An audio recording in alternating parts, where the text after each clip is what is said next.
بسم اللہ الرحمن الرحیم الحمد للہ والصلاة والسلام علی رسول اللہ السلام علیکم ورحمۃ اللہ وبرکاتہ رب اشرح لی صدری ویسر لی امری واحلل عقدۃ من لسانی یفقہوا قولی رب زدنی علما رب زدنی علما رب زدنی علما۔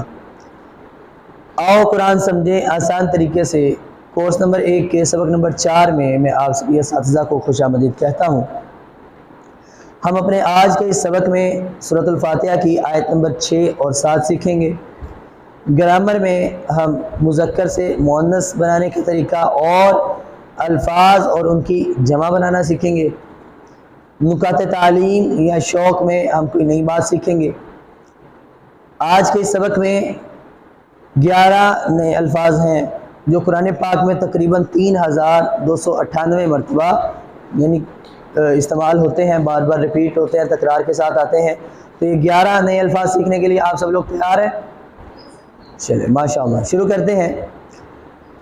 بسم اللہ الرحمن الرحیم۔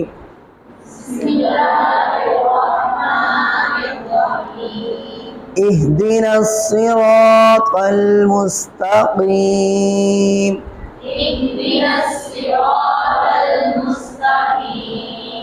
اہدی ہدایت دے نا ہمیں۔ اہدی یہ قرآن پاک میں 2 مرتبہ استعمال ہوتا ہے۔ اہدی کا لفظ ہے قرآن پاک میں 2 مرتبہ استعمال ہوتا ہے۔ نا یہ وہی ہم نے جو ضمائر متصلہ سیکھی تھی، یہ اور نا۔ اہدی نا، اہدی ہدایت دے نا ہمیں۔ الصراط، صراط راستے کو کہتے ہیں، اور الصراط کا لفظ قرآن پاک میں 45 مرتبہ ریپیٹ ہوا ہے کم و بیش۔ اہدنا الصراط، ہمیں راستے کی ہدایت دے، کون سے؟ المستقیم، سیدھا راستہ۔ یہ ایرو جو ہے یہ ہمیں اس چیز کی وضاحت کرتا ہے، جیسے یہ لائن سیدھی لائن ہے، مستقیم، جیسے ہم کہتے ہیں خط مستقیم، کہتے ہیں جی خط مستقیم، سیدھی لائن، استقامت اسی سے ہے، ہم اردو میں استعمال کرتے ہیں۔ اس کا مطلب ہے کہ مڑنا نہیں ہے، ہٹنا نہیں۔ ہم دعا دیتے ہیں نا، کسی کو اچھا کام نیکی کا کام کرتے دیکھتے ہیں تو اس کو دعا دیتے ہیں کہ اللہ آپ کو اس پہ استقامت عطا فرمائے، کہ آپ اس کام سے ہٹ نہ جائیں، آپ اس بات سے، اس اچھے کام سے مڑ نہ جائیں، اللہ آپ کو اس پہ قائم رکھے۔ تو مستقیم کا معنی کیا ہوتا ہے؟ بالکل سیدھا، بالکل جس میں کوئی ٹرن نہیں آتا، جس میں کوئی ٹرن نہیں آتا۔ یہ جنگ روڈ کی ہم مثال لے لیں، اس جنگ روڈ میں کئی جگہ پہ ٹرن آتا ہے، یہ تھوڑا کرو لیتی ہے، ٹرن ہوتی ہے، تو ایسی سیدھا نہیں ہوتا، سیدھا بالکل سٹریٹ سیدھا، اس کو کہتے ہیں مستقیم۔ ٹھیک ہے جی، مستقیم کا لفظ جو ہے 37 ٹائمز یعنی 37 مرتبہ قرآن پاک میں ریپیٹ ہوتا ہے۔ اور الصراط، صراط کا معنی میں نے بتایا کہ ہے راستہ، اور الف لام لگا کے ہم نے جانا تھا کیا کیا جاتا ہے؟ خاص کیا جاتا ہے۔ تو جب اس کے ساتھ الف لام لگا، وہ خاص سیدھا راستہ، کون سا؟ جو ہدایت کا، کامیابی کا سیدھا راستہ ہے۔ سیدھے راستہ جی، اہدنا 2 مرتبہ، اہدی کا لفظ 2 مرتبہ استعمال ہوا ہے، نا تو ضمیر ہے، اور الصراط کا لفظ 45 مرتبہ ریپیٹ ہوتا ہے، المستقیم کا لفظ 37 مرتبہ قرآن پاک میں ریپیٹ ہوتا ہے۔ صراط، الصراط المستقیم، سیدھے راستے کی طرف، سیدھے راستے کی ہدایت دے، یعنی زندگی کے ہر کام میں ہمیں سیدھا راستہ دکھا، اس پر چلنے کی توفیق عطا فرما۔ مسلمان ہونا ہدایت کا پہلا قدم ہے، پہلا سٹیپ ہے مسلمان ہونا۔ ہمیں نماز پڑھتے وقت، نماز کے بعد، کام کے دوران، ہم گھر میں ہوں یا آفس میں ہوں یا بازار میں ہوں، کلاس میں ہوں، دوستوں کے ساتھ ہم بات کر رہے ہوں، گفتگو میں مشغول ہوں، شیطان کے وسوسوں کے وقت گویا کہ ہر وقت ہمیں ہدایت کی ضرورت ہے، ہر جگہ ہر وقت ہمیں ہدایت کی ضرورت ہے۔ اس لیے ہمیشہ اللہ کی ہدایت مانگتے رہنا چاہیے، ہمیشہ کیا کرتے رہنا چاہیے؟ اللہ کی ہدایت مانگتے رہنا چاہیے۔ اب سوال یہ ہے کہ ہدایت کہاں سے ملتی ہے؟ تو قرآن کو سمجھ کر پڑھنے میں اللہ اور اس کے رسول صلی اللہ تعالی علیہ وآلہ وسلم کی تعلیمات میں ہمیں ہدایت ملتی ہے۔ اس لیے ہمیں قرآن کو بھی سمجھنا چاہیے اور احادیث رسول صلی اللہ علیہ وآلہ وسلم کو بھی سمجھنا چاہیے۔ اور ہر نماز میں جو بھی قرآن کریم کا حصہ پڑھا جاتا ہے وہ اس وقت اور اس دن کے لیے ہدایت ہے، اور وہ ہدایت کا تحفہ ہے ہمارے لیے اللہ کی طرف سے۔ اگر میں اس کو سن کر سمجھنے کی کوشش نہ کروں، نماز میں جو ہم پڑھتے ہیں اس کو پڑھ کر، اس کو سن کر سمجھنے کی کوشش نہ کروں، تو کیا میں ہدایت کا انتظار اور ہدایت کی قدر کرتا ہوں؟ یقیناً نہیں کرتا، کیونکہ میں سمجھنے کی کوشش ہی نہیں کر رہا، بس سن لیا یا پڑھ لیا اور کافی۔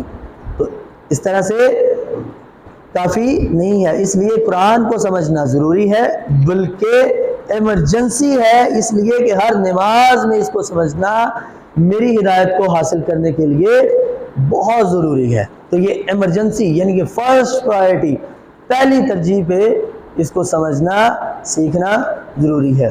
اور عادت نمبر 10 آج کے سبق میں جو ہم سیکھیں گے، آج کی کلاس کی پہلی اور ویسے اس کورس کی 10ویں جو اچھی عادت ہے ہم نے سیکھنی ہے، ہر کام میں اللہ سے ہدایت طلب کرنا۔ ہر کام میں کیا کرنا ہے؟ اللہ سے صحیح راستہ معلوم کرنا، اس پر چلنے کی توفیق مانگنا، صحیح راستہ جو ہے اس پر چلنے وہ معلوم کرنے کی کوشش کرنا، اور پھر اس پر چلنے کی اللہ سے توفیق مانگنا۔ ہر کام میں اللہ سے ہدایت طلب کرنا، ہدایت مانگنا، یہ آج کے سبق میں 10ویں اچھی عادت ہے جس پر ہم نے عمل کرنے کی کوشش کرنی ہے اور اپنی عادات میں اس کو شامل کرنا ہے۔ تو اس تصور، احساس اور دعا کے ساتھ ہم اس آیت کی پریکٹس کریں گے۔ اہدنا الصراط المستقیم،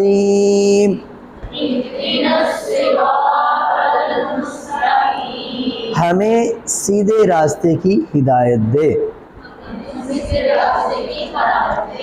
اس کے بعد ہے صراط الذین انعمت علیہم،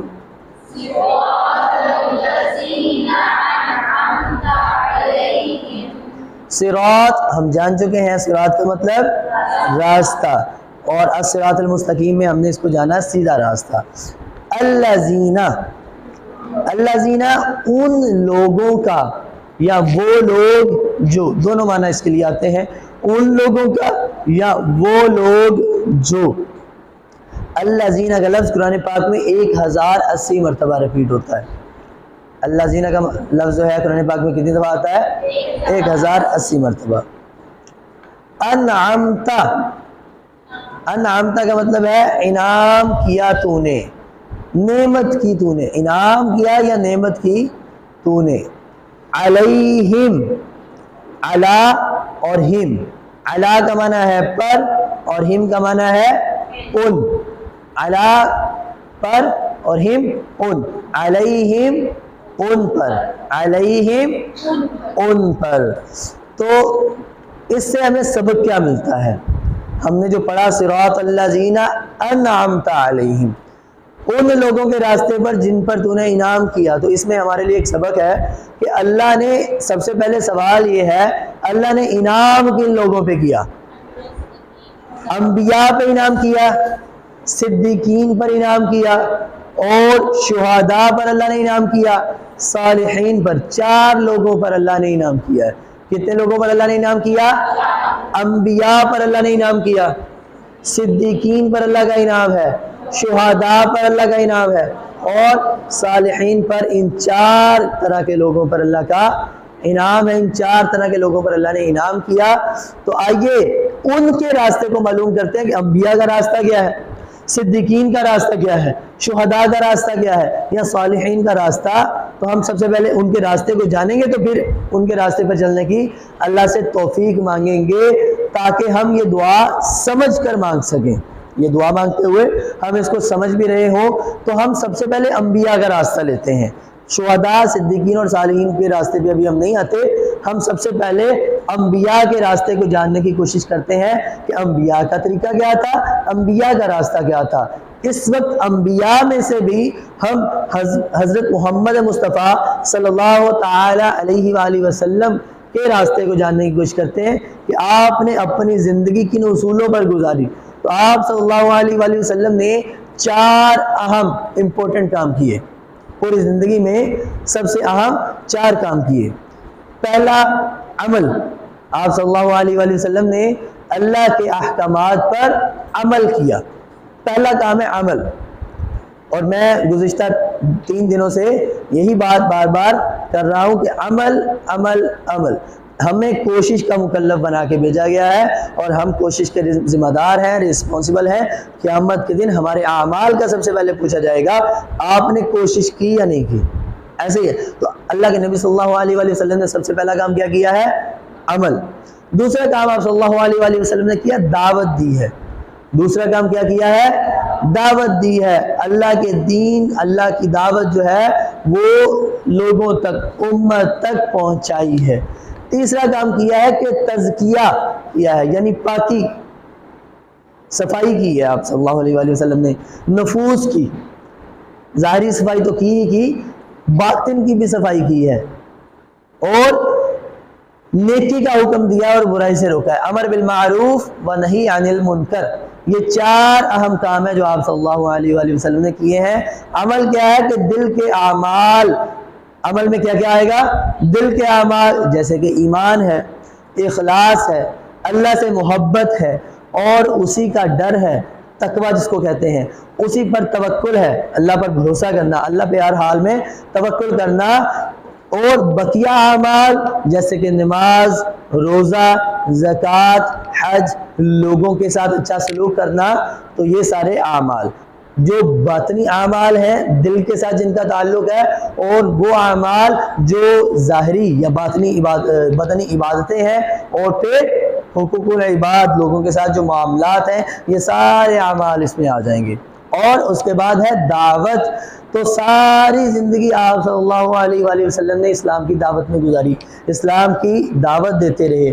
پھر تزکیہ یعنی پاکی آپ صلی اللہ علیہ وآلہ وسلم نے کس طرح سے کی کہ لوگوں کے عقیدے اور اعمال, اخلاق اور معاشرے کو غلط چیزوں سے پاک کیا آپ صلی اللہ علیہ وآلہ وسلم نے.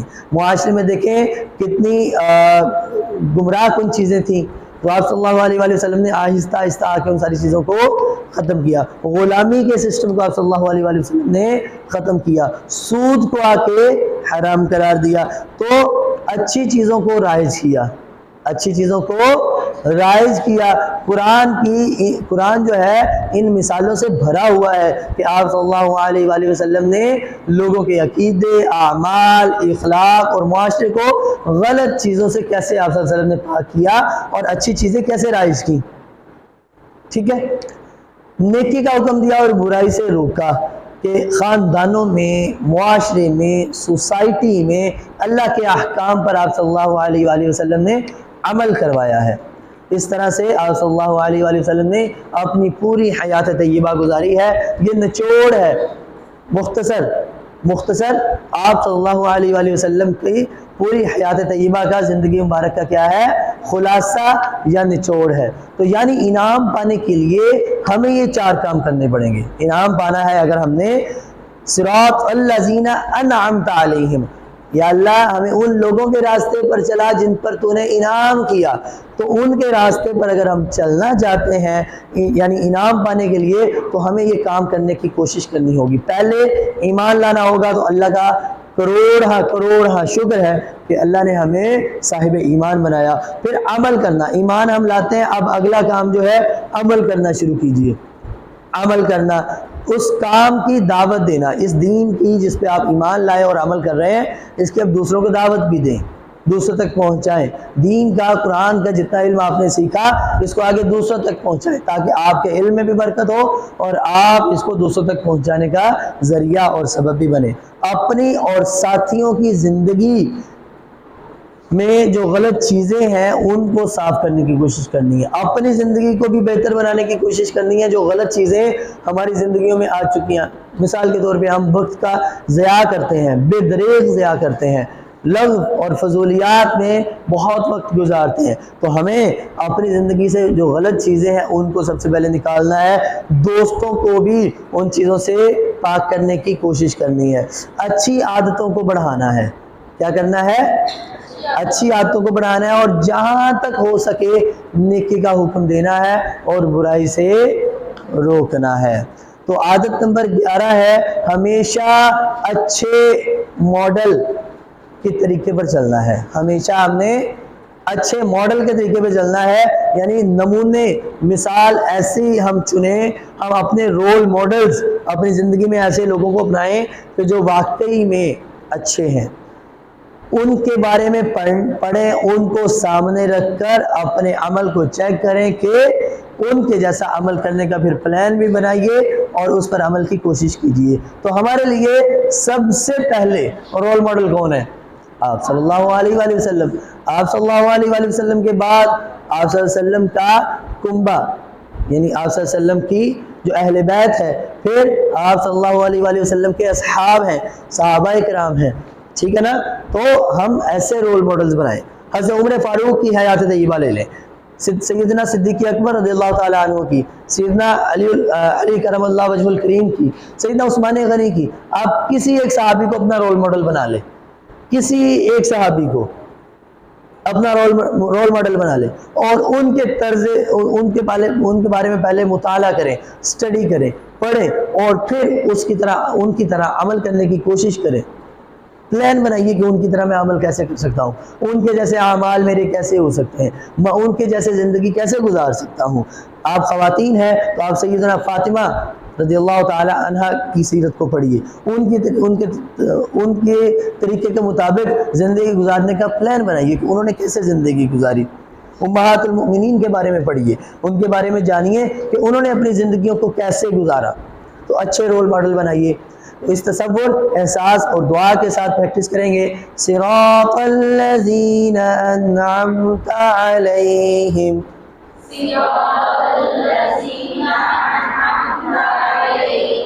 ان لوگوں کے راستے پر جن پر تو نے انعام کیا. غیر المغضوب علیہم، غیری اس کا مطلب ہے نہ، غیر نہیں یا اس کے علاوہ.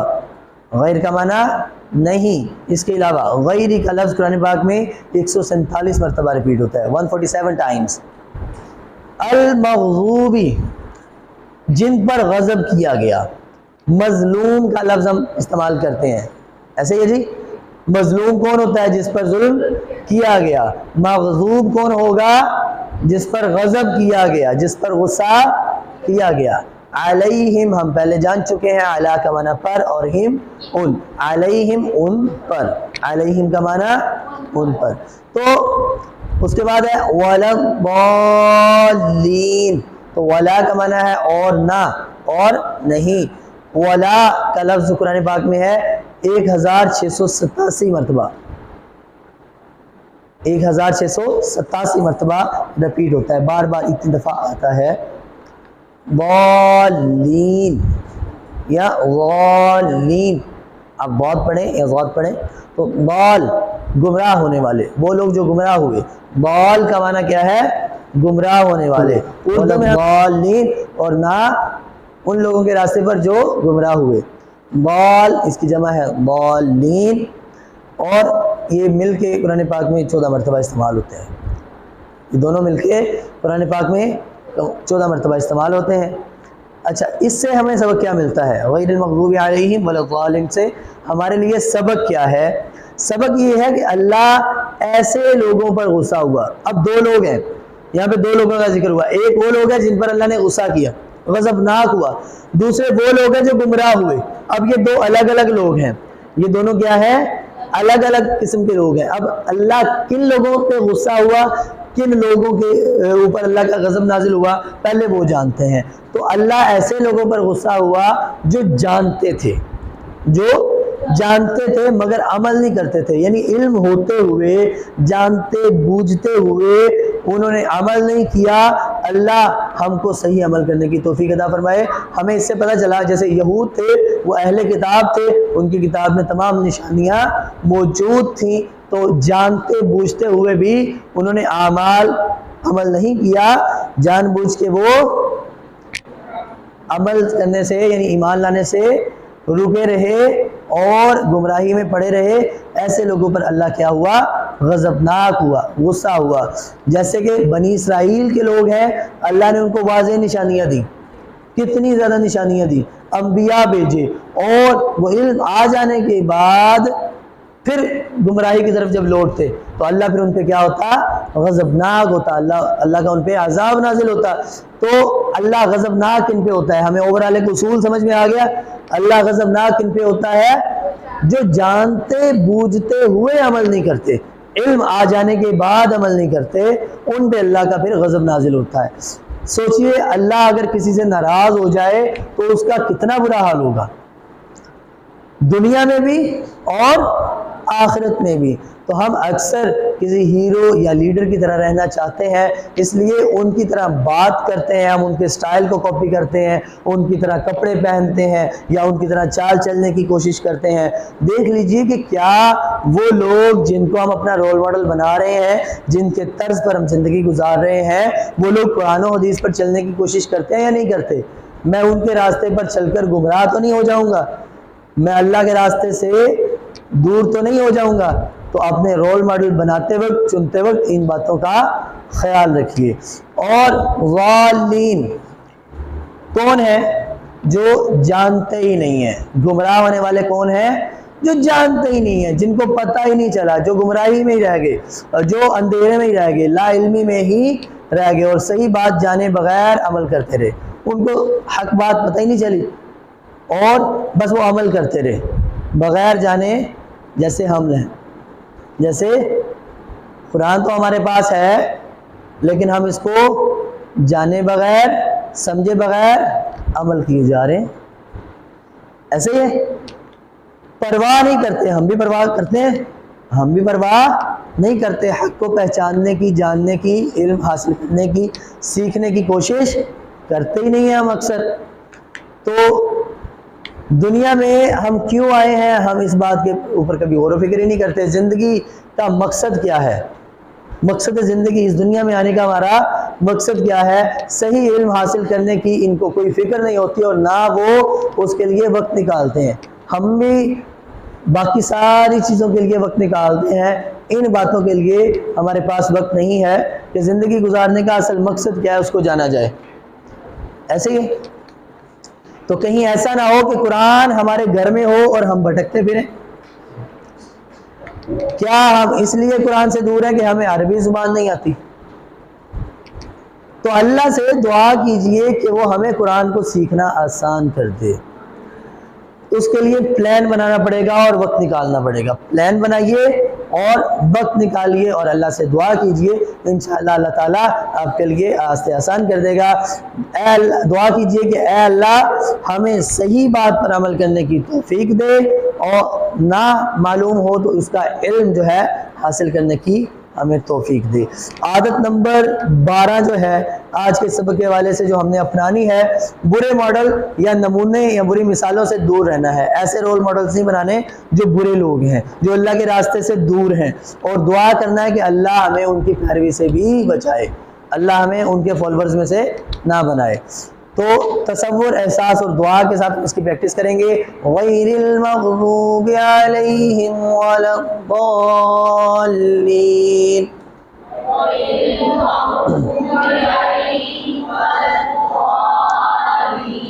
نہ ان کا جن پر غضب کیا گیا اور جو گمراہ ہوئے۔ یہ ہمارے سبق نمبر 4 کا حصہ اول تھا۔